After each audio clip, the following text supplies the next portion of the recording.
ಬಗ್ಗೆ ಹೇಳೋದಾದ್ರೆ it was fabulous. It's one of the most underrated movies that I've seen this year. I almost teared up in the first half.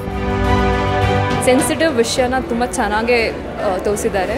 I think it's very special to show from a child's perspective how to think of and how to process grief. Very real and very rooted and it's very raw. ಆ ಸೀಟಲ್ಲೇ ಹಾಗೆ ಕೂತ್ಕೊಂಡು ಅದೇ ಲೋಕದಲ್ಲಿ ಉಳ್ಕೊಂಡ್ಬಿಡ್ತೀವಲ್ಲ ಹಂಗಾಗಿದೆ ಇದು.